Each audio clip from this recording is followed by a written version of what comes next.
بسم اللہ الرحمن الرحیم یا ایہا الذین آمنوا کتب علیکم الصیام کما کتب علی الذین من قبلکم لعلکم تتقون۔ قال النبی صلی اللہ علیہ وسلم لکل شیء زکاۃ وزکاۃ الجسد الصوم، او کما قال صلی اللہ علیہ وسلم صدق اللہ العظیم وصدق رسولہ النبی الکریم۔ ان اللہ وملائکتہ یصلون علی النبی یا ایہا الذین آمنوا صلوا علیہ وسلموا تسلیما۔ اللہم صل علی سیدنا ومولانا محمد معدن الجود والکرم وآلہ وصحبہ وبارک وسلم۔ حمد و صلاۃ کے بعد قرآن مجید سورہ بقرہ، اللہ تبارک و تعالی نے ارشاد فرمایا یا ایھا الذین آمنوا کتب علیکم الصیام، اے ایمان والو تم پر روزے فرض کیے گئے، کما کتب علی الذین من قبلکم، اسی طرح جس طرح تم سے پہلے لوگوں پر فرض کیے گئے تھے، لعلکم تتقون، تاکہ تم پرہیزگار ہو جاؤ، متقی ہو جاؤ، اللہ سے ڈرنے والے بن جاؤ، گناہوں سے بچنے والے بن جاؤ، اپنی زندگی کو رب رسول کے احکامات کی روشنی میں گزارنے والے بن جاؤ۔ روزہ ایک پریکٹس ہے، ایک مجاہدہ ہے، ایک جد و جہد ہے۔ جد و جہد کس چیز کی؟ اللہ کی رضا کے مطابق اپنے آپ کو ڈھالنے کی جد و جہد۔ صوم کا لغوی معنی ہوتا ہے رک جانا، حلال رزق سامنے پڑا ہے، حلال مشروب سامنے پڑا ہے، حلال رشتہ بیوی کا موجود ہے، لیکن ان سب چیزوں سے حالت روزہ میں رکنا، اللہ کی رضا کے لیے رکنا، اس کا نام روزہ ہے۔ صوم کا معنی رکنے کے ہیں، پرہیز کرنے کے ہیں، بچنے کے ہیں۔ ہر چیز موجود ہے لیکن اللہ کا حکم نہیں ہے تو لہٰذا کھا نہیں سکتے۔ تو رب فرماتے جب جائز چیز ہے تو میری مرضی کے بغیر میرے حکم کے نہیں کھا سکتا، تو نے رکنا ہے تو حرام کیسے کھا لیتا ہے؟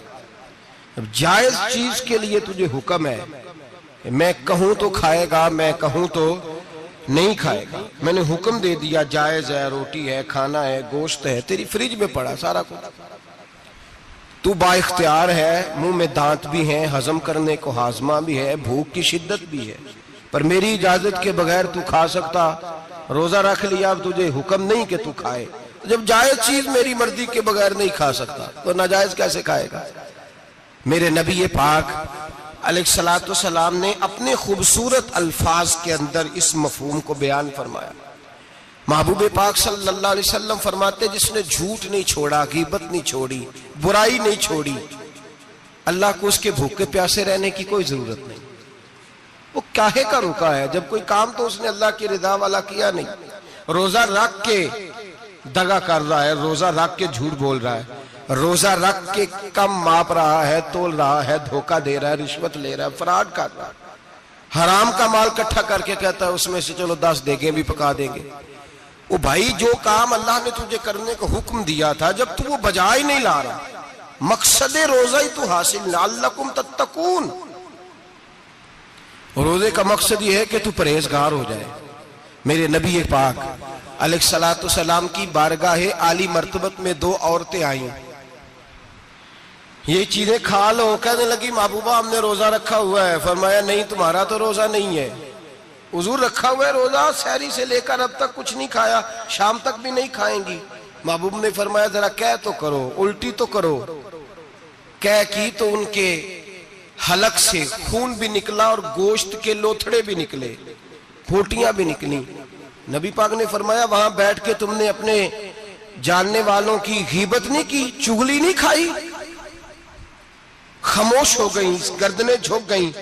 نبی پاک نے فرمایا تم نے قرآن نہیں پڑھا کہ جو اپنے بھائی کی غیبت کرتا ہے وہ مردہ بھائی کا گوشت کھاتا ہے؟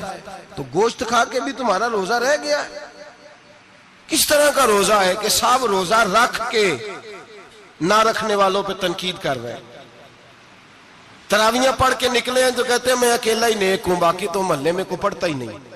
یہ کیسا تیرا روزہ ہے کہ تو روزہ رکھ کے تو اس کے مقصد کو نہیں سمجھا؟ لعلکم تتقون، روزہ دار تو وہ ہے کہ روزہ رکھا ہوا ہے، کھانے بھی سے رکا ہے، پینے سے بھی رکا ہے، عمل زوجیہ سے بھی رکا ہے، پھر وہ جھوٹ سے بھی رکے، غیبت سے بھی رکے، بدنگاہی سے بھی رکے، حرام خواری سے بھی رکے ساری چیزوں سے۔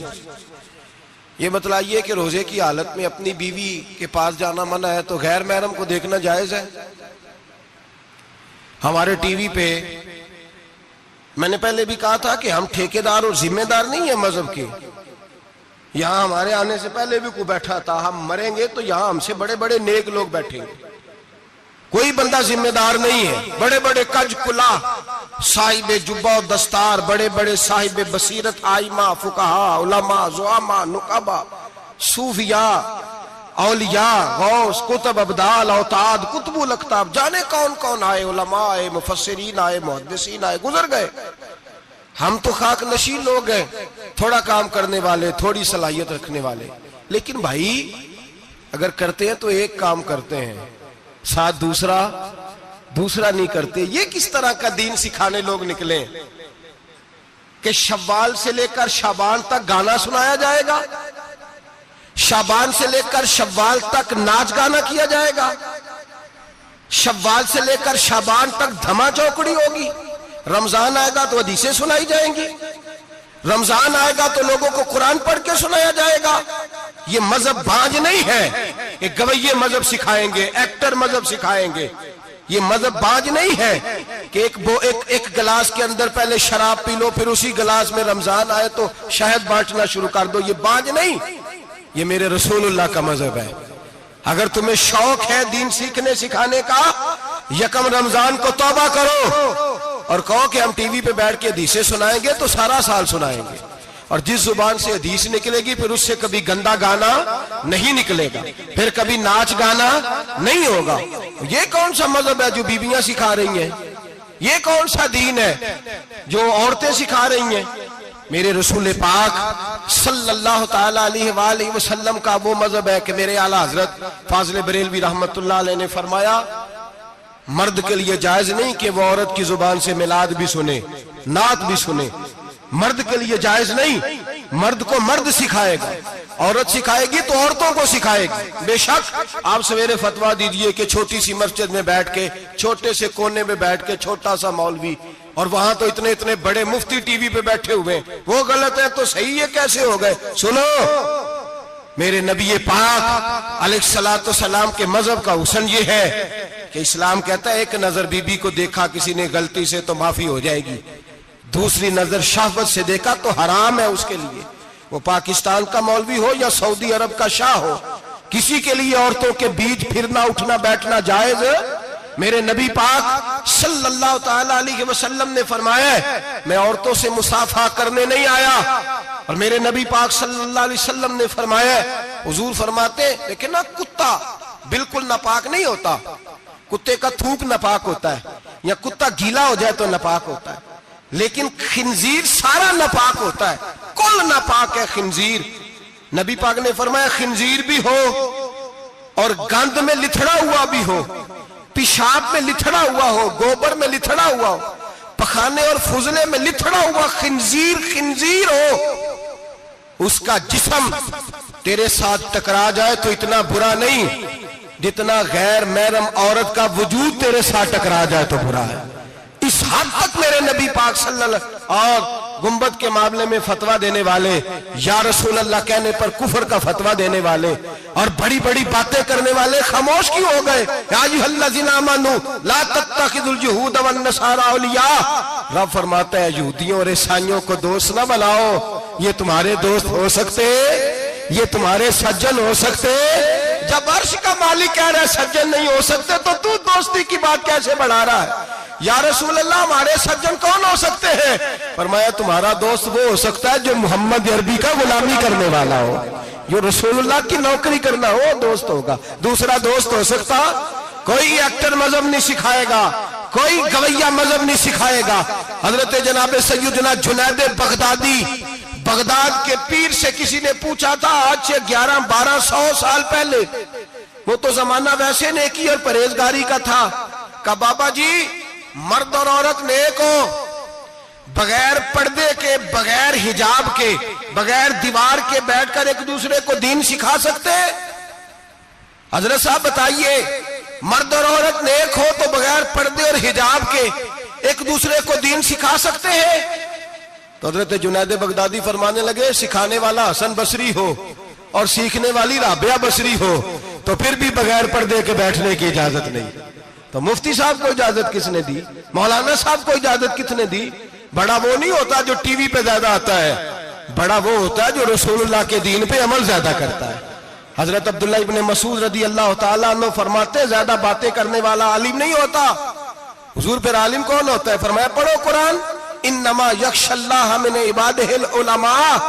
فرمایا بڑا عالم وہ ہوتا ہے جو اللہ سے زیادہ ڈرتا ہے، اس لیے کہ رب فرماتا ہے میرے بندوں میں سے جو عالم وہ ہیں جو اللہ سے زیادہ ڈرتے ہیں، خوف رکھتے ہیں۔ تو میرے بھائی رمضان المبارک میں بچنا ہے، پرہیز کا وقت ہے، تو کوئی شخص بھی کوئی شو نہ دیکھے، میری منت ہے آپ حضرات، کوئی شو نہ دیکھے۔ عورت کا تو پردہ ہے تو ہمیں تو تماشے پہ لگا دیا گیا، عجیب قسم کے ایکٹر آ گئے اور وہ مذہب سکھا رہے ہیں۔ میری اپیل ہے آپ سے کہ سحری افطاری کے وقت ٹیلی ویژن بند رکھیں۔ کیا چیز کھول کے رکھیں؟ یا قرآن کھول کے رکھیں یا رسول اللہ کا فرمان کھول کے رکھیں، اللہ رسول کی طرف توجہ رکھیں، وہ سیکھنے سکھانے کا وقت ہے۔ چھوڑیں گویوں سے دین سیکھا جائے گا، آپ ہمیں کوئی شکوہ نہیں، یہ پکی توبہ کریں، سویرے آئیں آ کے دین سکھائیں۔ اور میں ان سے بھی اپیل کروں گا کہ آؤ دین سکھاؤ۔ حضرت فضیل بن عیاض فرماتے ہیں میں ڈاکو تھا، کبھی کبھی چھپ چھپا کے جمعہ پڑھا کرتا تھا، پھر میں نے توبہ کی تو سچی توبہ کی، پھر میں نے توبہ کی تو رب کو راضی کرنے والی توبہ کی، پھر میں نے توبہ کی تو چھوڑی ہر شے، غریبوں کا لوٹا ہوا مال واپس کیا، جس کے پیسے نہ دے سکا اس کے گھر میں جا کے اس کی بھینسوں کو چارہ ڈالا، اس کے اونٹوں کی خدمت کی، میں نے قرضے چکائے۔ فرمایا میں سچی توبہ کر کے مسجد آیا، جس خطیب کے پیچھے میں جمعہ پڑھا کرتا تھا وہ میرے ہاتھ پہ بیعت کر کے مرید ہو گیا۔ اللہ تبارک و تعالیٰ نے اپنے بندوں کے دل میری طرف پھیر دیے، پھر تمہیں اس میں انعام دینے کی ضرورت نہیں پڑے گی، پھر تم کٹیا نشین بن کے بھی دین پھیلاؤ گے تو اللہ اس میں تاثیر پیدا فرما دے گا۔ تو روزے کا معنی رکنا ہے، روزے کا معنی بولیے، روزے کا معنی رکنا، کس سے؟ جھوٹ سے، غیبت سے، بدی سے، بدنگاہی، کھانے پینے۔ روزہ کس پہ فرض ہے؟ امیروں پہ کہ غریبوں پہ؟ جی کہنے نے میں میرا تو کام ہی محنت مزدوری والا، میں کیسے روزہ رکھوں؟ میں تو دیہڑی لگاتا ہوں تو روزہ کیسے رکھوں؟ میں نے نہیں کسی حدیث میں پڑھا کہ روزہ وہ رکھے جو دفتر میں بیٹھتا ہے۔ صحابہ کے زمانے میں تو دفتر ہوتے ہی نہیں تھے، کسی جگہ نہیں لکھا ہوا روزہ وہ رکھے گا جو اے سی میں بیٹھتا ہے، تب تو اے سی تھے ہی نہیں۔ حضرت ابوبکر صدیق رضی اللہ تعالیٰ عنہ سے لے کر جناب بلال تک سارے اپنے ہاتھ سے کام کرتے، سارے اپنے ہاتھ سے کام کرتے، سارے۔ حضرت عمر فاروق رضی اللہ تعالیٰ عنہ خلیفہ وقت ہونے کے باوجود مال غنیمت کے اونٹ چرنے جاتے تھے تو چراگاہ میں چھوڑنے میں جاتے تھے، لینے بھی آتے تھے واپس۔ سارے لوگ اپنے ہاتھوں سے مشقت والے کام کرتے، حضرت بلال مزدوری کرتے، سلمان فارسی مزدوری کرتے، مقداد مزدوری کرتے، صحابہ مزدوریاں کرتے، روزے رکھتے۔ اور رمضان کے جانے کا وقت ہوتا تو در رسول پہ کھڑے ہو کے عرض کرتے محبوبہ دل نہیں بھرا، دل کرتا ہے کبھی رب سارا سال ہی روزے عطا کرے، سارا سال رمضان دے تو ہم سارا سال روزے رکھنے کو تیار ہیں۔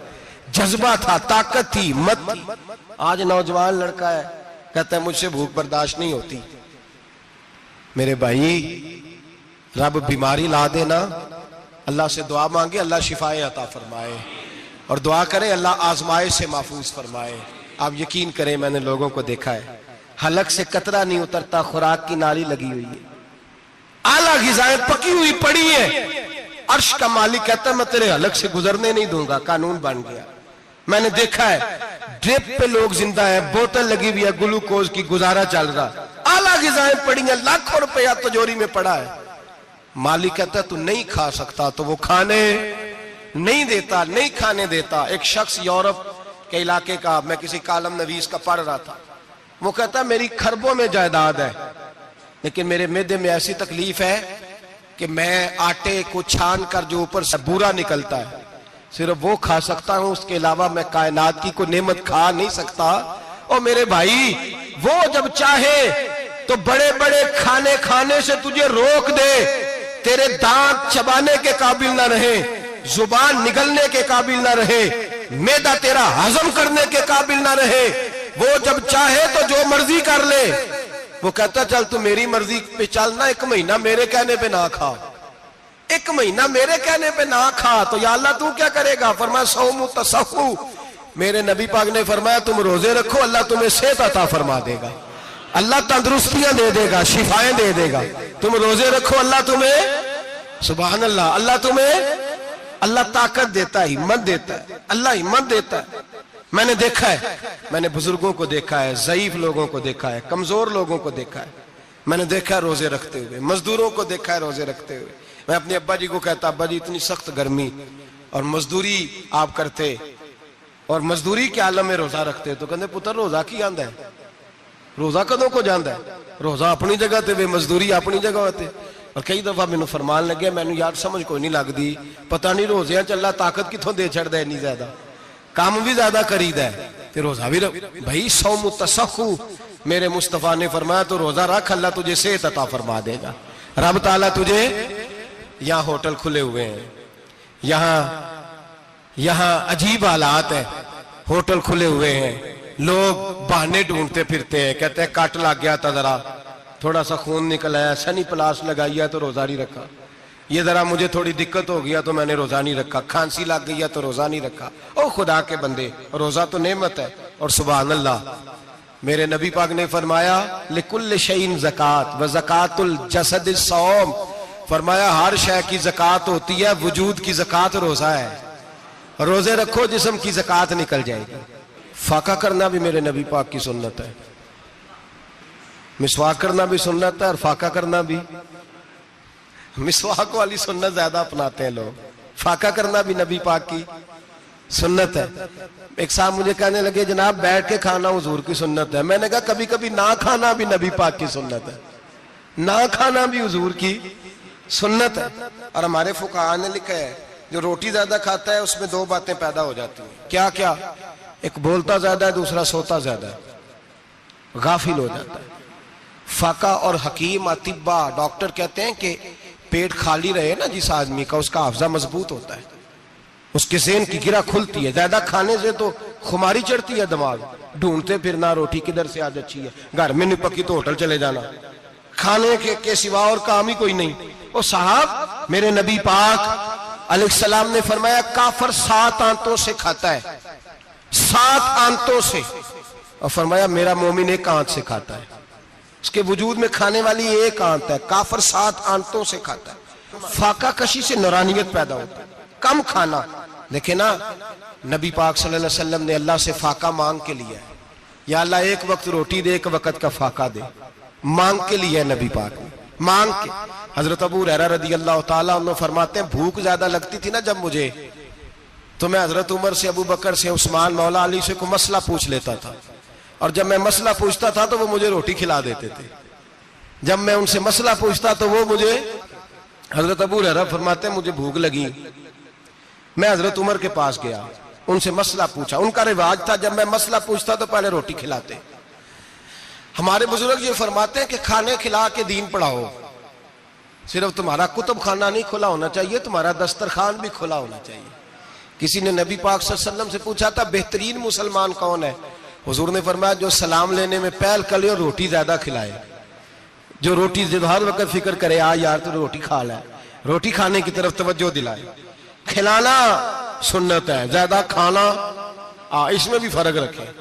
تو نبی پاک صلی اللہ علیہ وسلم کے صحابی حضرت ابو ہریرہ رضی اللہ تعالیٰ عنہ فرماتے ہیں میں نے حضرت عمر سے مسئلہ پوچھا، میں نے کہا حضور مسئلہ بتائیں، تو کہتے پہلے ان کی عادت تھی جب میں مسئلہ پوچھتا تو روٹی بھی کھلاتے، آج انہوں نے مسئلہ ہی بتایا ہے، روٹی کوئی نہیں کھلائی۔ تو مجھے کہنے لگے ابو ہریرہ تو سوچتا ہوگا روٹی نہیں اس نے پوچھی، تو نے کب سے کھانا نہیں کھایا؟ میں نے کہا آج صبح سے۔ تو جناب عمر کہنے لگے میں نے کل صبح سے نہیں کھایا۔ چل ابو بکر صدیق کے گھر مسئلہ پوچھتے ہیں، کہتے ہیں جناب صدیق اکبر کے دروازے پہ گئے، جا کر کے ان سے مسئلہ پوچھا۔ ان کی بھی عادت تھی جب کوئی مسئلہ پوچھنے جاتے تو دسترخوان بچھا لیتے، کہتے آؤ روٹی بھی کھلاتا ہوں مسئلے بھی بتاتا ہوں۔ کہتے ہیں گئے تو انہوں نے بھی مسئلہ بتایا، روٹی کوئی نہ پوچھی۔ تو کہنے لگے عمر ابو ہریرہ تم لوگوں نے کل پرسوں سے نہیں نہ کھایا ہوگا، اور ابو بکر کو 4 دن گزر گئے ہیں، تھوڑا سا دودھ ملا ہے یا کھجور ملی ہے، روٹی کوئی نہیں ملی، چلو در رسول پہ چلتے ہیں، آؤ حضور کی بارگاہ میں۔ کہتے ہیں نبی پاک کی بارگاہ میں آئے، حضور نے چہرے دیکھے، کریم سے مسئلہ نہیں پوچھنا پڑا۔ میرے مصطفیٰ کریم نے فرمایا بھوک لگی ہوئی ہے تم تینوں کو؟ 3-4 دن ہو گئے؟ اللہ کے رسول نے فرمایا مجھے پورا ہفتہ ہو گیا ہے۔ سبب کچھ اور ہے جس کو تو خود سمجھتا ہے۔ زوال بندہ مومن کا بے زری سے نہیں، بھوک نقصان کا وجہ نہیں بنی، وجہ کوئی اور بنی ہے۔ رشوتیں جو بازار گرم ہوئے ہیں لوٹ مار کے، یہ روٹی کے لیے نہیں، یہ زیادہ کھانے کے لیے، یہ بینک بیلنس کے لیے گرم ہے۔ یہ لوٹ مار کا مقصد کوٹھیاں بنانا ہے، روٹی کا تو رب کریم کا وعدہ ہے۔ جو روز روتا ہے شام کو کہ میرا کاروبار کوئی نہیں، اصل میں کہتا ہے بنگلہ کوئی نہیں، اصل میں کہتا ہے کار کوئی نہیں، پجارو کوئی نہیں، روٹی تو اللہ عطا فرماتا ہے، اس کا وعدہ ہے۔ فرمایا حضور نے 3 دن بیت گئے، چلو۔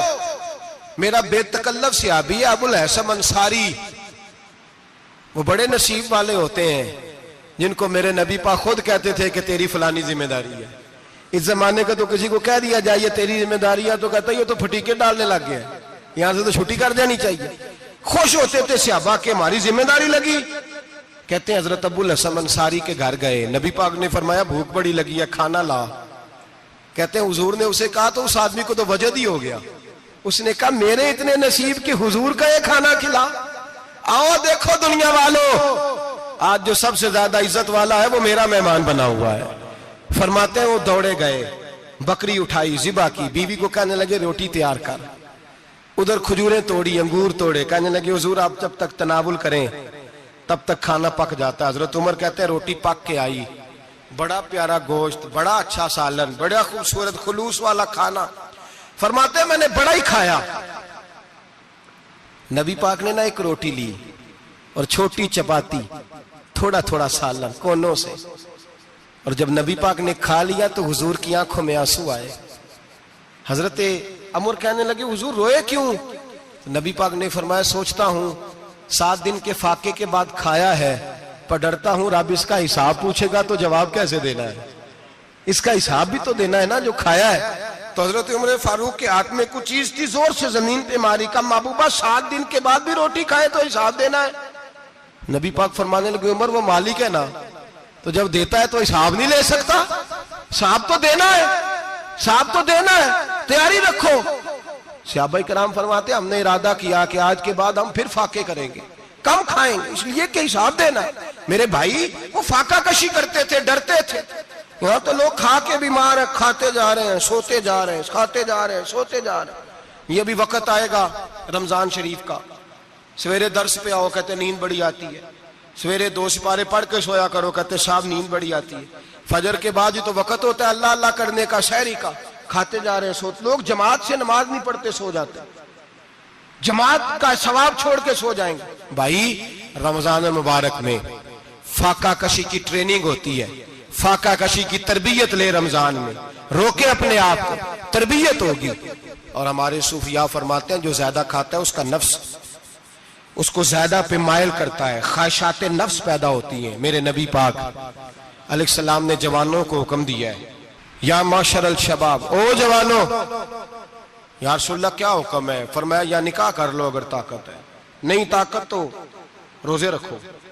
حضور روزے سے کیا ہوگا؟ فرمایا تمہارا نفس کچلا جائے گا، شیطان وسوسہ اندوزی نہیں کرے گا۔ آج نوجوان بڑھ بڑھ کے کھاتا ہے، بہت زیادہ کھاتا ہے، کبھی اس ہوٹل سے کھاتا ہے، کبھی اس ہوٹل سے کھاتا ہے۔ اتنا زیادہ کھائیں گے تو نفسانی قوتیں اچھل کر کے آئیں گی، مشکل ہو جائے۔ شادیاں دیر سے ہوتی ہیں، ماں باپ آنکھیں بند کر کے بیٹھے ہوئے ہیں۔ اگر ماں باپ کی ذمہ داری ہو اور ماں باپ نکاح نہ کرے تو نبی پاک نے فرمایا بچے گناہ کریں گے تو جتنا گناہ بچے کو اتنا باپ کو بھی ہوگا۔ تو ماں باپ چپ ہیں، دوسرا شادی مشکل بڑی ہے، مہنگی بڑی، اور تیسرا نہیں کر رہے کچھ لوگ تو روزے بھی نہیں رکھ رہے۔ تو رمضان ان کے لیے بھی وقت ہے، نفسانی قوتیں کچلی جائیں گی، کھانا جتنا کم کھایا جائے گا اتنا وجود کے اندر نفسانی خواہشات کم پیدا ہوں گی۔ تو رمضان تو پریکٹس ہے مجاہدے کی، دین کی۔ اور دوسرا میرے حبیب پاک صلی اللہ علیہ وسلم نے فرمایا ہے، حضور فرماتے ہیں کہ رمضان اور قرآن کا آپس میں رشتہ ہے۔ قرآن پاک کتنا پڑھنا چاہیے روزانہ؟ زیادہ سے اللہ جزا دے، امید ہے آپ زیادہ سے زیادہ ہی پڑھتے ہوں گے۔ بھائی سنیں، حدیث مبارکہ میں نبی پاک نے فرمایا رمضان اور قرآن دونوں مل کے نا، بڑی پیاری حدیث ہے، فرمایا دونوں مل کے اللہ کی بارگاہ میں میری امت کی سفارش کریں گے، رمضان اور اللہ اکبر۔ کس طرح؟ نبی پاک فرماتے ہیں رمضان کہے گا اے اللہ دن کے وقت میں نے اسے تیری رضا کے لیے کھانے پینے سے باز رکھا، اور قرآن کہے گا یا اللہ رات کو تیری رضا کے لیے کھڑا ہو کے یہ قرآن سنتا تھا۔ رمضان اور قرآن دونوں سفارش کریں گے۔ ہم نا بڑا کچھ پڑھتے ہیں، سنتے ہیں، سیکھتے ہیں، اب یقین کریں یہ کھاتے بھائی کا بھائی سے اختلاف ہو جائے نا تو وہ 30 سال پرانے کھاتے کھول کے لے آتا ہے، ساری رات ڈھونڈتا ہے کہ میرے پیسے کہاں سے نکلتے ہیں، پڑھ لیتا ہے۔ قرآن پاک کی باری آتی ہے تو نہیں پڑھتے قرآن پاک۔ ابا جی کا ختم ہوتا ہے تو مانگتے پھرتے ہیں، کہتے ہیں 2 قرآن پاک 10 قرآن پاک۔ یہ باتیں بتانی نہیں چاہیے، کرنی نہیں چاہیے، لیکن چونکہ تربیت کے لیے بیٹھا ہوں تو کر دیتا ہوں۔ میرے شاگردوں سے پوچھیں، یہاں مدرسہ ہے الحمدللہ، درجنوں طلباء ہیں، اساتذہ ہیں، میرے پیر بھائی ہیں، اور میرا یہ دعویٰ ہے کہ شاید کوئی کسی سے اتنا پیار کرتا ہو جتنے میرے شاگرد اور مرید مجھ سے کرتے ہیں، لیکن میں نے کبھی کسی سے نہیں کہا کہ ذرا سورت فاتحہ پڑھ کے دینا، میں نے اپنے ابا جی کو ثواب دینا ہے۔ پوچھ لیں کسی سے نہیں کبھی کہا، کبھی نہیں میں نے کہا کہ ذرا مجھے تھوڑا سا قرآن پڑھ دیں۔ میں اس کو ناجائز نہیں کہتا، پڑھوانا چاہیے، لیکن میں اپنے والدین کے لیے کبھی سوال نہیں کرتا کہ مجھے ذرا پڑھ کے دو، میں نے بخشنا ہے، اس لیے کہ میں نے ذاتی طور پہ روٹین بنائی ہے۔ میں سمجھتا ہوں کہ کائنات کے اندر میرے اوپر جن لوگوں نے احسان کیے ان میں سب سے زیادہ حصہ میرے ماں باپ کا ہے۔ میں سمجھتا ہوں اس بات، کتنا نالائق ہوں میں کہ میں 1 مہینے میں 1 قرآن پاک بھی پڑھ کے ان کی روح کو احسان نہیں کر سکتا۔ میرا یہ طریقہ ہے ذاتی، میں قدغن نہیں لگاتا، میرا ذاتی طریقہ یہ، الحمد سے شروع کرو اور 2 سورتیں چھوڑ کے قرآن پاک ختم کر دو آخری، اور پھر فلق اور ناس صورتیں ساتھ لے جاؤ۔ یہاں بیٹھ کے سال ثواب نہیں کرنا، ختم نہیں دلانا، ساتھ لے جاؤ، قبر پہ کھڑے ہو جاؤ اور فلق اور ناس صورتیں قبر پہ بیٹھ کے تلاوت کرو، اور جو قرآن مجید پڑھا ہے ان کی روح کو وہاں احسال کرو۔ او بھائی، اولاد جب ماں باپ کے لیے پڑھتی ہے تو اسے کہنا نہیں پڑتا اللہ بخش دے، اس لیے کہ اولاد کی نیکیاں خود بخود ماں باپ کے کھاتے میں جمع ہوتی ہیں، خود نیکیاں جمع ہوتی ہیں۔ میرے بھائی تو بچوں سے یہ تو مطالبہ کرتا ہے کہ بیٹا اس سال رمضان المبارک میں میرے لیے ستو ضرور بنانا، فلانی چٹنی ضرور تیار کرنا، یہ کیوں نہیں کہتا بیوی سے کہ ڈشیں کم بنانا، تو بھی بیٹھ کے قرآن پاک پڑھ، میں بھی قرآن پاک پڑھتا ہوں۔ ادھر آؤ بیٹا یہاں بیٹھ کے تلاوت کرو، میں بھی کرتا ہوں۔ بیٹی ادھر آؤ بیٹھ کے قرآن پاک پڑھو۔ کتنا وقت لگتا ہے؟ حافظ اور قاری اور علماء اگر پڑھے تو 20-25 منٹ لگتے ہیں قرآن پاک کا سپارہ پڑھنے، اور اٹک اٹک کے پڑھنے والا بھی پڑھے تو 1 گھنٹہ لگ جائے گا۔ اور میرے نبی پاک صلی اللہ علیہ وسلم نے فرمایا جو قرآن پڑھتے ہوئے اٹکتا ہے اللہ اسے ڈبل ثواب عطا فرماتا ہے۔ فرمایا جو زبانی پڑھے سنگل ثواب، جو دیکھ کے پڑھے اسے ڈبل ثواب۔ حضور کیوں؟ فرمایا اس لیے کہ میرا قرآن دیکھنے پہ بھی اللہ ثواب عطا فرماتا ہے، قرآن دیکھنے پہ بھی اللہ ثواب دیتا ہے، دیکھنے کا بھی ثواب۔ رمضان شریف میں قرآن پاک پڑھے، کھول کے پڑھے۔ اور میرے بھائی اگر تیرا بچہ پڑھے، اگر تیری بیٹی پڑھے، کائنات کا خوش نصیب باپ وہ ہے کہ بیٹا قرآن پڑھے، چاہے ناظرہ ہی پڑھے، جس کی بیٹی پڑھے۔ زندگی میں انہیں اس کام پہ لگا جاؤ، مرنے کے بعد بھی پڑھیں گے۔ امام جلال الدین سیوطی شافعی رحمت اللہ علیہ فرماتے حضرت عیسیٰ قبر کے پاس سے گزرے، قبر پہ عذاب ہو رہا تھا، اللہ کا غضب برس رہا تھا، جناب عیسیٰ استغفار پڑھتے ڈرتے گزر گئے۔ تھوڑی دیر کے بعد، چند گھنٹوں کے بعد گزرے تو اسی قبر پہ پھول کھلے ہوئے تھے، رحمت برس رہی تھی۔ حضرت عیسیٰ علیہ السلام عرض کرنے لگے مولا تو بے نیاز ہے، میری طاقت نہیں تیرے کاموں میں بولنے کی، پر ابھی تو یہاں عذاب ہو رہا تھا، ابھی رحمت برس رہی ہے۔ جناب عیسیٰ کہتے ہیں آواز خدا بندی آئی، عیسیٰ بندہ بڑا گناہگار تھا، پاپی تھا، مجرم تھا، خطا کار تھا، لیکن جب اس کا انتقال ہوا، اس کی بیوی حاملہ تھی، اس کے پیٹ میں بچہ تھا، بچہ اس کے انتقال کے بعد پیدا ہوا، آج وہ 4-4.5 سال کا ہوا ہے، مکتب میں گیا ہے، مدرسہ میں گیا ہے، استاد نے بسم اللہ شریف پڑھائی ہے، فرمایا اس نے توتلی زبان سے کہا ہے بسم اللہ الرحمن الرحیم، کہ عیسیٰ مجھے بتلا اس زمین پر وہ معصوم جسے ابھی رحمان اور رحیم کہنا نہیں آتا، وہ توتلی زبان سے مجھے رحمان اور رحیم کہے، اور میں اسی زمین پہ اس کے باپ کو عذاب دوں۔ فرمایا اس نے ایک بار رحمان اور رحیم کہا ہے، میں نے اس کی باپ کی قبر کو نور سے معمور فرما دیا ہے، نور سے بھر دی ہے قبر، برکت سے بھر دی ہے۔ اللہ کرے میرے بیٹے بھی قرآن پڑھے، اللہ کرے میری بیٹیاں بھی قرآن پڑھیں، اللہ کرے ہم سب کی اولادیں قرآن پاک پڑھیں۔ دیکھیں نا امام اعظم ابو حنیفہ رمضان میں 61 قرآن پاک پڑھتے تھے۔ کتنے؟ 60 تے ایک، اللہ اکبر۔ ایک قرآن پاک دن میں پڑھتے پورا، ایک رات کو پڑھتے، ایک تراویح میں پڑھتے، 61 قرآن پاک امام صاحب پڑھتے۔ آپ فرماتے میں نے چھوڑ دیے سارے وظیفے، میں صرف رسول اللہ کا قرآن پڑھتا ہوں۔ رمضان سارا قرآن پاک، سارا رمضان۔ اب تو عادت ہی نہیں رہی ہمیں قرآن پاک کی۔ اگر لوگ ناراض نہ ہوں تو محفل نعت ہوتی ہے تو تلاوتیں کتنی ہوتی ہیں، اور نعتیں ہم نے ذوق ہی نہیں بنایا، ذوق ہی نہیں بنایا ہم نے تلاوت قرآن کا، اس لیے کہ قراء علماء فقراء ان کو ہم تیار ہی نہیں کر رہے، ہم تو ایکٹر پال رہے ہیں جو پیسے لیتے ہیں نعت خوانی کے، معاذ اللہ۔ او میرے بھائی، کیا قرآن میرے نبی کی نعت نہیں؟ حضرت عائشہ صدیقہ رضی اللہ تعالیٰ عنہ کے پاس صحابہ گئے، کہنے لگے اماں جی ہمیں نبی پاک کا اخلاق بتلائیں، تو اماں جی کہنے لگی جاؤ جا کے قرآن پاک پڑھو، کالا خلقہ القرآن، سارا قرآن میرے نبی کے اخلاق کا ہی نام ہے، یہ ساری نعت ہے، یہ ساری نعت ہے۔ اس نعت کو سننے لوگ کیوں نہیں آتے؟ اتنا راش میں اپنے نعت میں اتنا تراویح پہ کیوں نہیں ہوتا؟ اور ملت کا جوان یاد رکھے، بوڑھے تراویحاں پڑھتے ہیں، ضعیف تراویحاں پڑھتے ہیں، گھٹنوں میں درد ہے تراویحاں پڑھتے ہیں، بیمار بوڑھے تراویحاں پڑھتے ہیں، جوان وہاں چوک میں کھڑے۔ کیا جوانی اس لیے ہے چوکوں میں کھڑا ہوا جائے؟ کیا جوانی اس لیے ہے کہ سعودی عرب جانے کے لیے پاسپورٹ بنانا ہو تو 2.5 گھنٹے کھڑا رہے تو؟ شناختی کارڈ کے دفتر تو کھڑا رہے، پروٹیکٹر کے لیے کھڑا رہے، کافروں کے سامنے کاسا لیسی کرنے کے لیے تو کھڑا رہے، تو نوکری پہ جائے تو ساری رات کھڑا رہے، اور تو قرآن کے لیے کھڑا نہیں ہوتا؟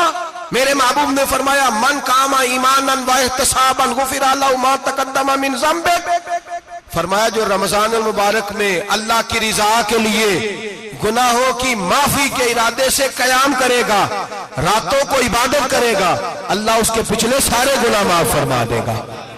نوجوان ارادہ کریں، پروگرام بنائیں کہ انشاءاللہ قرآن پڑھنا بھی ہے، قرآن پڑھوانا بھی ہے، سننا بھی ہے، اور انشاءاللہ بولیے سننا بھی ہے اور پڑھنا بھی ہے اور پڑھانا بھی۔ ہمت کریں، دلیری کریں، آ کے کھڑے تو ہو، اللہ توفیق عطا کرے گا۔ پہلی بات یہ کہ روزہ رکھیں، دوسری بات یہ کہ قرآن پاک کی تلاوت کریں، اور روزہ رکھیں تو روزے کے سارے حسن سمیت اسے رکھیں۔ نبی پاک نے فرمایا رمضان غمخواری کا مہینہ ہے، غمخواری کریں۔ ہمارے زمانے میں 2 قسم کی تکلیفیں ہیں، ایک تو غریب آدمی، اس کا حال یہ ہے کہ وہ مانگتے ہی گزارا کرنا چاہتا ہے، اس نے ہاتھ یوں کر لیا ہے تو اب اس کا یوں ہونے کو تیار نہیں۔ ضرورت اگر کسی آدمی کو کسی دروازے پہ لے جاتی ہے تو برا نہیں، لیکن سوال کا اپنے اوپر دروازہ کھول لینا یہ ٹھیک نہیں۔ فاقہ کشی پیدا کریں، حوصلہ پیدا کریں، تھوڑے پہ گزارا کرنا سیکھیں۔ غریبوں کو بھی اجازت نہیں کہ وہ نکل کھڑے ہوں میدان میں مانگنے کے لیے، ٹولیاں نکلتی ہیں رمضان میں، جتھے نکلتے ہیں خیرات کٹھی کرنے والے۔ بچیں، میرے نبی پاک صلی اللہ علیہ وسلم نے فرمایا جس نے بغیر ضرورت کے سوال کیا، جب قیامت کے دن آئے گا تو اس کے چہرے کے اوپر گوشت نہیں ہوگا، صرف ڈھانچہ ہی ہوگا۔ اتنی بھیانک صورت میں آئے، بغیر اشد ضرورت کے سوال نہ کر، کبھی سوال نہ کر۔ اور امیروں سے گزارش ہے کہ رمضان ہمدردی کا مہینہ ہے، ہمدردی کریں تو سامنے والے کی عزت کا بھی خیال کریں۔ یہ بات درست ہے کہ غریب سیاڑا نہیں ہوتا، اس لیے کہ جس کی جیب میں پیسے نہیں ہوتے بھائی اسے عقل بھی نہیں ہوتی، جس کے گھر کار نہیں ہوتی اسے چلانے کا طریقہ، جس کے گھر اوون نہیں ہوتا اسے چلانے کا طریقہ بھی نہیں آتا، جس کے گھر میں چیزیں ہوتی ہیں اسے چلانا بھی آ جاتا ہے، جدے گھر دانے اودے کملے بھی اس کے سیانے ہو جاتے ہیں۔ تو چودھری صاحب، سیٹھ صاحب، نواب صاحب آٹا تقسیم کرتے ہیں، کھڑے ہو کے فوٹو کھچاتے ہیں، فیس بک پہ دیتے ہیں، اور ایک آٹے کا تھیلا اور 10 اخباروں میں فوٹو۔ اللہ سے ڈریں، رمضان ہمدردی کا مہینہ، ہمدردی کا۔ غریب کو دیں تو اس کی عزت کو رسوا نہ کریں۔ میرے نبی پاک علیہ السلام کے صحابی حضرت عبداللہ ابن عمر رضی اللہ تعالیٰ عنہ ڈھونڈ کے لاتے تھے مسکینوں کو، ڈھونڈ کے، اور جب لاتے تھے تو اپنے دسترخوان پر بٹھا کر اپنے ساتھ افطاری کرایا کرتے تھے. اور پھر فرمایا اللہ تعالیٰ نے لن تنالوا البر حتی تنفقوا مما تحبون، اللہ کے راستے میں وہ چیز دینی ہے جو تمہیں زیادہ پیاری ہو. کون سی چیز جو تمہیں؟ میں تھوڑا سا بے باک ہوں، بعض دوستوں کے ساتھ، سب کے ساتھ نہیں. ایک دوست مدرسے میں گھی دینے آئے ایک دفعہ، تو وہ والا گھی دے گئے جو سب سے سستا تھا. تو میں نے کہا مجھے دیانتداری سے بچائے، آپ یہی کھاتے ہیں گھر میں؟ کہنے لگے نہیں. تو میں نے کہا پھر ہم نے بچے مارنے کے لیے تو نہیں نہ رکھے ہوئے، کیا وہ والا گھی اللہ کے راستے میں پیاری چیز دے رہی ہے نا، اس لیے گلے گلے نوٹ لوگ مسجد کے گلے میں ڈال جاتے ہیں، پھٹے ہوئے ڈال جاتے ہیں، کہتے ہیں جوڑ لیں گے مولوی صاحب. اور خدا کے بندے پیاری چیز دینی تھی تو نے، اور تو نے اس کا ترجمہ الٹ کر لیا ہے. سمجھ لیں رمضان المبارک میں کسی غریب کی مدد کرنی ہے تو ساتھ اس کی عزت بھی کرنی ہے. نبی پاک علیہ السلام کے دروازے پر جب یہ جملہ ایک ہے لیکن بڑا قیمتی ہے. صحابہ کہتے ہیں جب ہم دروازہ رسول پہ جاتے تھے خیرات بھی ملتی تھی اور عزت بھی ملتی تھی. خود بھیک دے خود ہی کہیں منگتے کا بھلا ہو. خیرات بھی ملتی تھی اور عزت بھی ملتی تھی. نبی پاک ساتھ عزت بھی دیتے تھے، مسکین کو غریب کو دیں اور خیر خائی کریں. جوتے بیچنے والے جوتوں کے ریٹ سستے کریں، کپڑا بیچنے والے کپڑے کا ریٹ، درزی صاحب بھی ریٹ سستا کریں، دکاندار بھی چیزوں کا ریٹ، حکیم صاحب پیسے کم لیں، ڈاکٹر پیسے کم کریں، حکومت نرخوں میں کمی کرے، اور یہ کام اجتماعی طور پہ کریں. میرے نبی پاک نے فرمایا رمضان غمخواری کا مہینہ ہے، اس میں غمخواری کرنی ہے، دوسرے کا خیال کریں، اظہار کریں، قربانی کریں. یہاں ہر چیز کا ریٹ بڑھ جاتا ہے رمضان شریف میں. ہر آدمی کہتا ہے میرا سیزن آ گیا ہے، توجہ بڑھائیں، خیال کریں، غمخواری کا مہینہ ہے. اور پھر آپ لوگوں سے یہ بھی گزارش ہے کہ رمضان المبارک کا جب مہینہ آئے تو جس آدمی کے ساتھ نیکی کرنی ہے وقت پہ کریں. کسی غریب کو پیسے دینے ہیں، کپڑے دینے ہیں تو یکم رمضان کو دیں. میں اکثر دوستوں سے پوچھتا ہوں، میں کہتا ہوں قاری صاحب نو جوڑا کدو دیندے ہو؟ کہندے 27ویں والے دن. میں کہ مینوں لگ گئی سمجھ، تہاڈی سازش ہے کہ جڑے سواں کے پا نہ لوے. ایویں مولوی چودھری صاحب دے نال دے کپڑے پا لے تے کتے لکھیا ہے اینوں دینا ہے 27ویں. تسی دسو 27ویں والے دن کو درزی سی کے دیندا ہے؟ انہوں 3 گنا بھی پیسے دئیے تو کہندہ ہے جڑے باقی نے انہاں دے نہیں بٹن پہ لگ دے میرے کو کتھوں جوڑا سی کے. تو کس دن دیتے ہو قاری صاحب کو؟ کیا مقصد ہے؟ پہننے کے لیے دے رہے ہو یا اس لیے دے رہے ہو کہ نہ پہن سکے؟ تو بھائی آپ جب کسی کو کچھ چیز دیں گے تو کب دیں گے؟ جب وہ استعمال کر سکے. غریب کو لوگ فطرانہ دینے جاتے ہیں عید سے ایک دن پہلے، تو کیا کرے گا اس کا؟ وہ نہ تو کپڑے خرید سکا نہ روٹی لا سکا. بلکہ میرے حضرت صاحب فرماتے ہیں رمضان سے پہلے دے دو، رمضان کی نیت کر کے رمضان سے 1-2 دن پہلے دے دو، اللہ رمضان جتنا ثواب ہی عطا فرمائے گا. رمضان سے پہلے دو جس کو کچھ ہے دینی، قبل از وقت تیاری کرو. اور میرے قبلہ حضرت صاحب فرمایا کرتے اپنے کپڑے بعد میں، غریب کے بچوں کے کپڑے پہلے، اپنے گھر کی ضروریات بعد میں، غریبوں کی ضروریات. اس لیے کہ اللہ پاک نے ان کا رزق بھی ہمارے گھر بھیج دیا. ہماری ڈیوٹی لگائی ہے کہ تم نے بانٹنا، بانٹنے والے بنو. اور یہ ذہن بنائے کہ پتہ نہیں کس کا حصہ تھا جو اللہ نے میرے گھر بھیجا. یہ ذہن بنا کے بانٹ. اور جس کو دینے جائیں، ہاں آپ کو اجازت ہے تھوڑا بہت پتہ کرنے کی، لیکن تھوڑا بہت تفتیش کرنے کی اجازت، بال کی کھال اتارنے کی اجازت. میں نے دیکھا ہے لوگ غریبوں کا انٹرویو لیتے ہیں، تیرا تو فلانا کمانے والا نہیں، تیرا تو فلاں بچہ. او بھائی بہت سارے غریب ایسے ہیں، بڑے ہیں جو کمانے کی کوشش کرتے ہیں لیکن ان کا سبب نہیں بنتا. ہاں ہے ایسے لوگ جو سعودی عرب چلے گئے ہیں، کہتے ہیں تیرا تو فلاں باہر نہیں گیا ہے، لیکن سارے سعودی عرب جانے والے بھی مال کمانے کی طاقت نہیں رکھتے. کئی وہاں بھی بیٹھ کے بیچارے قرضوں میں الجھے ہوئے ہیں، وہاں والوں کے ظلم کا شکار ہیں، بہت ساری آزمائشوں میں. تو تفتیش کرتا ہے. میرے امام شافعی کا ایک جملہ اگر آپ کو یاد رہ گیا تو بات بن جائے گی. امام شافعی رحمت اللہ، بلکہ حضرت غوث اعظم جیلانی کے پاس وہ بات آپ کو زیادہ فائدہ دے گی. حضرت غوث اعظم جیلانی کو ان کا ایک مرید سمجھانے لگ گیا، کہنے لگا حضرت جی آپ سب کو دیتے رہتے ہیں، ہر بندہ مستحق نہیں ہوتا، ذرا ٹٹول کے دیا کریں. تو غوث اعظم جیلانی فرمانے لگے بھائی مجھے تو لگتا ہے تو بھی ان چیزوں کا مستحق نہیں تھا جو اللہ نے تجھے عطا کر دی ہے. پہلے تو بتا تو مستحق تھا، تجھے اپنی حیثیت اوقات کا پتہ ہے جو اللہ نے تجھے دے دی ہے؟ طاقت تھی، کوالٹی تھی، تیرے اندر وہ صلاحیت تھی. رب نے تو نہیں تیری تفتیش کی کہ تو قابل ہے کہ نہیں، تو اللہ کے بندوں کی تفتیش کرتا پڑتا ہے. امام شافعی فرمایا کرتے، امام شافعی فرماتے رب تجھے پرکھ کے نہیں دیتا، ٹٹول کے نہیں دیتا، رسوا کر کے نہیں دیتا، تو غریبوں کے ساتھ یہ سارا ظلم کیوں کرتا ہے؟ بس پتہ چل گیا وہ ضرورت مند ہے تو دے، اس لیے کہ اجر تجھے غریب نے نہیں دینا، اجر اللہ نے دینا ہے، اور اللہ اجر عمل پہ نہیں دیتا، اللہ تو نیت پہ اجر عطا فرماتا ہے۔ تو نیت دیکھ تیری کس طرح کی، تو میرے بھائی غریب کو دیں، قبل از وقت دیں۔ رمضان مبارک میں چوتھا کام، بات آخری اور چوتھا کام سنیں، رمضان میں دین سیکھیں۔ شیطان قید ہوتا ہے زیادہ سے زیادہ، اور جب آدمیوں کا پیٹ خالی ہوتا ہے نا تو ذہن جو ہوتا ہے نا وہ بھی اس کا فریش ہوتا ہے، اس میں کوشش کریں دین سیکھنے کی۔ میرے نبی کریم صلی اللہ علیہ وسلم نے اس دین کو علم کا دین قرار دیا ہے، شعور کا دین قرار دیا ہے، فہم کا دین قرار دیا ہے۔ نبی پاک صلی اللہ علیہ وسلم نے فرمایا ایک عبادت کرنے والا عشاء کے بعد کھڑا ہو اور فجر تک نماز پڑھتا رہے، ایک عالم دین عشاء پڑھ کے سو جائے، اٹھ کے فجر پڑھ لے، تو وہ 70 عبادت کرنے والوں کا درجہ زیادہ نہیں، عالم کا درجہ پھر بھی زیادہ ہے، اس عالم دین کا درجہ زیادہ ہے، اس لیے کہ وہ لوگوں کو آگاہی دیتا ہے، شعور بخشتا ہے۔ یہ دین جو ہے یہ، اور نبی پاک صلی اللہ علیہ وسلم نے فرمایا عبادت کرنے والے پر عالم کا درجہ اتنا ہی زیادہ ہے جتنا میرا درجہ اپنے غلاموں پر زیادہ ہے۔ عالم کو حضور نے اتنا بڑا مقام دیا۔ دین سیکھیں، شعور حاصل کریں، یہ فقاہت کا دین ہے، شعور حاصل کرنے کا دین ہے۔ اور نبی پاک صلی اللہ علیہ وسلم نے فرمایا دین کی ایک بات سیکھ لینا 1000 نفل پڑھنے سے زیادہ درجہ رکھتی ہے، دین کی ایک بات سیکھ لینا 1000 جنازے میں شرکت سے زیادہ درجہ رکھتی، دین کی ایک بات سیکھ لینا، میرے نبی پاک صلی اللہ تعالی علیہ وسلم ارشاد فرماتے 1000 مریض کی عیادت کرنے سے زیادہ درجہ رکھتی ہے۔ فرمایا جس نے رات کے ایک لمحے میں دین کی ایک بات سیکھی، اللہ اسے ساری رات عبادت کرنے سے زیادہ ثواب عطا فرمائے گا۔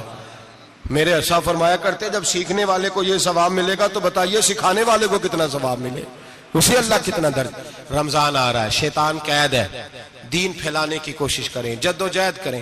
بڑی نیند آتی ہے فجر پڑھ کے، لیکن اگر کسی کا ارادہ بن جائے کہ دین سیکھنا بھی ہے اور دین بچوں کو، تو پھر کوئی نیند غلبہ۔ ایک مثال ایک عالم نے سمجھائی، کوئی بزرگ تھے درویش عالم، ان کے پاس ایک عورت آئی، کہنے لگی میں بچوں کو سویرے بڑا جگاتی ہوں، بچے جاگتے نہیں نماز کے لیے۔ بڑا عجیب جواب دیا بزرگوں نے، درویش نے، عالم نے، کہنے لگے بی بی کیوں نہیں جاگتے، جگایا کر، بیدار کیا کر، اٹھایا کر۔ کہنے لگی بڑی جدوجہد کرتی ہوں، اٹھتے نہیں، بیدار نہیں ہوتے۔ اللہ والے تھے نا۔ کہنے لگے یہ بتا اگر اس کمرے میں آگ لگ جائے تو پھر بچوں کو کیسے بیدار کرے گی؟ آگ سے بچانے کے لیے کیا کرے گی؟ پھر تو بالوں سے پکڑ بھی گھسیٹنا پڑا تو گھسیٹ کے کمرے سے لاؤں گی، پھر تو چوٹیں لگتی ہیں تو لگ جائیں، پھر میں پرواہ نہیں کروں گی۔ آپ فرمانے لگے یوں سمجھ لے جہنم کی آگ جل رہی ہے، اگر تیرے بچے نے نماز نہ پڑھی تو آگ لگ جائے گی، اگر اس نے عبادت نہ کی تو اسے آگ، اب جیسے بھی تجھے اٹھانا پڑتا ہے اٹھا گھسیٹ کے باہر لا، لیکن اس کی نماز قضا۔ نیند بڑی آ رہی ہے سویرے، لیکن اگر دین نہ سیکھا تو مشکل ہو جائے۔ جیسے بھی اپنے آپ کو جگانا چاہیے، ہمت کرنی چاہیے، دلیری کرنی چاہیے۔ ہمیشہ مدحت خیر الانام میں گزرے، دعا ہے یہ عمر درود و سلام میں گزرے۔ آخر دعویٰ